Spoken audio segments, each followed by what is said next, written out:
Hello and welcome to this video about income tax in South Africa. I'm Andre Bortma. We are discussing death and taxes. So in this video we are looking at how to calculate tax and taxable income.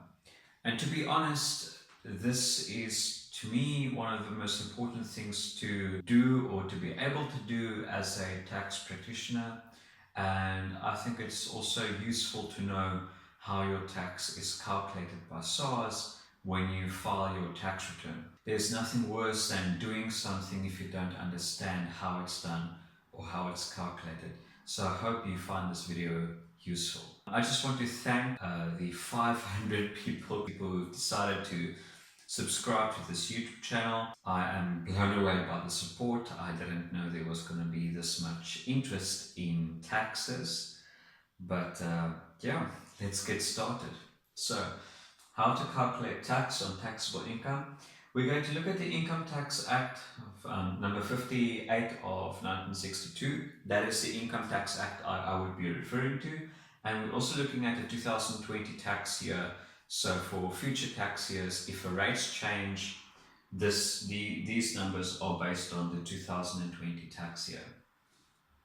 And this will be part one, where I'll be discussing the taxable income specifically. Part two will be about calculating the tax. It's a bit complicated, so stick with me. The first step is calculating gross income. Gross income is found in section 1 of the Income Tax Act. That is first used, so it's the income that's received or accrued in a year of assessment or tax year, excluding excluding capital gains. And so it would be something like your salary, it would be interest income, income from dividends, it would be a company's sales, company's turnover, a trust's rental income. All those things will go under gross income, section 1, and you put that in. Then after that, they're going to deduct any exempt income. Exempt income, so you're going to, let's say you received an inheritance. The inheritance will go into your gross income, but then it's not taxed. It's a non-taxable income, so that means it's an exempt income, so it's being taken out. So 100 goes in, 100 goes out. That's just an example. Other exempt income is local dividend income. So you would include local dividends on your tax return as a gross income, and it's a non-taxable income, so it gets taken out again. Exempt income can be found in section 10 of the Income Tax Act. Then after that, there's going to be deductions. Deductions is found in section 11 to section 19 and also read with section 23 of the Income Tax Act. Specifically, the deductions that's available to an individual, for example, an individual gets the Provident Fund, Pension Fund contributions, Retirement Annuity Fund contributions as a common used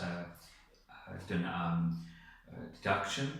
Also, donations to a approved public benefit organization. You have to get your Section 8 in a certificate, but that's also a form of a deduction.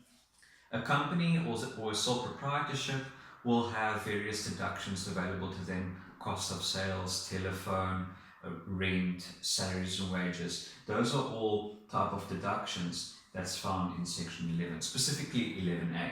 The next step is you're going to add any taxable capital gains. So if you made a gain on a property, if you made a gain on the sale of shares,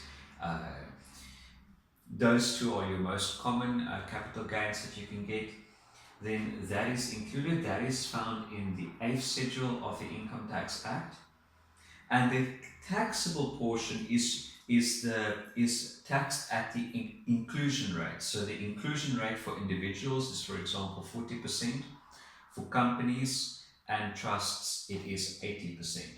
And so 80% of the gain is included for an individual, and so 80% is included for a trust or a company, and then 40% of a particular gain is included in this calculation.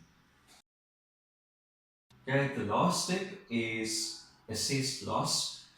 Companies might have a assessed loss from the previous tax year that is carried forward and they can deduct that. Also, some individuals, if they're a sole proprietorship, can also deduct their assessed loss from the previous tax year. That is found in Section 20 of the Income Tax Act. So, you have the gross income, deduct any exempt incomes from that, deduct any deductions, add any capital gains if there is, deduct the assessed loss, and then you're going to land up with your taxable income. And this is quite important. Taxable income is the main thing SARS looks at to tax a person. So the higher this is, the higher your tax will be that is calculated. So finally, they're going to work out the tax. There we have the rates for individuals, 18 to 45%. We have companies, which is their rate is 28%. Special type of companies, like a small business corporation, has a nice tax rate of 0 to 28%. And then finally, we've got trusts at 45%. So that is it. That is how to calculate the taxable income. Again, this isn't particularly so useful for the average employee that just wants to file their tax return, but this framework is what I used when I studied tax. I use this daily as a tax practitioner to work out people's taxable income in order to work out their tax.